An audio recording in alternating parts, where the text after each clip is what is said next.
So, where did fencing come from?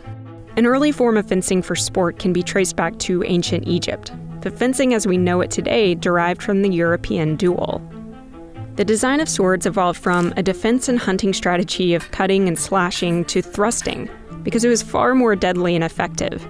The foil is the lightest of the three fencing weapons, and it appeared around 17th century Europe as a practice weapon for the small sword, a fashionable weapon often used in a duel to settle disputes.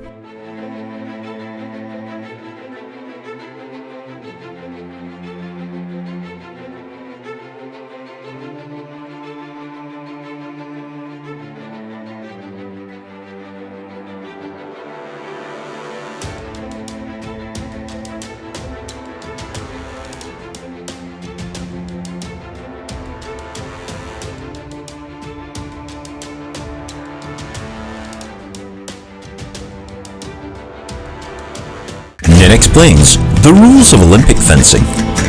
Fencing, sometimes referred to as Olympic fencing, is a combat sport that is contested between two people with swords. A word of warning before you continue to watch this video. Don't blink. Olympic level fencers are bullet fast, and you'll need quick reflexes just to watch fencing, let alone play it. The contest is staged on a strip known as the piste, and it measures 14 meters long and up to 2 meters wide. The piste has a center line, on-guard lines, warning lines, and limit lines. The contest starts with both fencers on their on-guard lines. The referee will issue sets of instructions, and once he tells you to go, the clock starts. The aim of fencing is to contact your sword into the target area of your opponent whilst avoiding being hit yourself.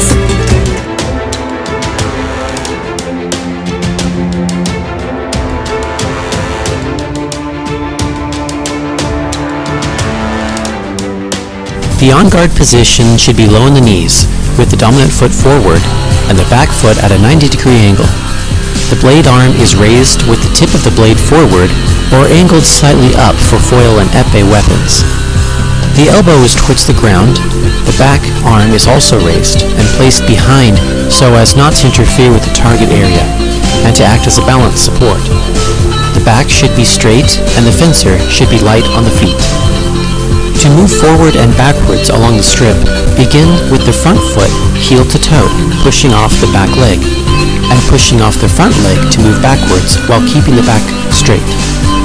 Be sure to keep the toe of the front foot forward. In other words, avoid the tendency to toe in order to avoid injury to the ankle during rapid movement.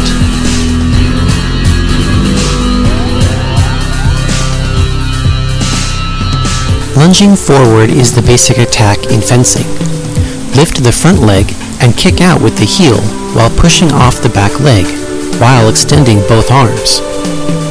Kicking with the heel helps to maintain good alignment. The knee should be behind the toe, as shown. If the knee is forward, this puts excess stress on the muscle and joint, as well as expends more energy, making it harder to get back to a guarded position. You are most vulnerable while in an attacking posture. Practice attacking as well. You should imagine you are pushing through your partner in order to get a decent bend in the blade, keeping the arms straight as well as the back. Try attacking at a distance, moving forward with advances before making your attack. This will help you learn to gauge distance from your opponent. Hi fencers, it's Rainey from Nova Fencing Club, and today I'm going to teach you how to parry and riposte. To defend yourself in fencing, the goal is to push away your opponent's blade before it hits you. This pushing action is called a parry. In fencing, parries are numbered. Today, we're going to learn parry 4 and parry 6. Parry 4 is when your opponent is trying to hit your chest. Parry 6 is when your opponent is trying to hit your shoulder. Let's look at parry 4 in closer detail. Start in the correct arm position, with your elbow being a fist's length away from your body and a straight line from your elbow to your wrist. To parry 4, turn your wrist over so the back of your hand is facing up. Here's a closer look.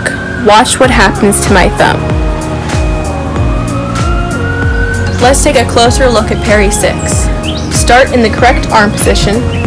To do the parry, turn your wrist over so your palm faces up. Here's a closer look. Keep your eyes on my thumb.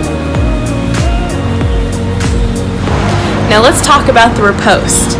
If you defend yourself with a parry, you can't stop there. You have to immediately attack back. That attack is called the riposte. Here's what it looks like all together. I'm going to do a thrust as a riposte. Here are a couple of things to remember. When you parry 4, make sure the back of your hand is facing up, and when you parry 6, make sure the palm of your hand is facing up. The last thing to remember is that when you're parrying, use the bottom half of your blade to push the top half of their blade. The stop thrust is a highly specialized maneuver. There aren't many situations that call for this within a tournament setting. But if you have an aggressive opponent who gives chase and takes a lot of ground, this can be an effective way to gain the upper hand. The stop thrust requires speed, agility, coordination, balance and stability, and flexibility. Practice this maneuver in a rapid retreat. When ready, use the heel of your front foot to kick the heel of your back foot. This should drive your back foot upward and backward, taking your backward momentum up, allowing you to stop almost instantly.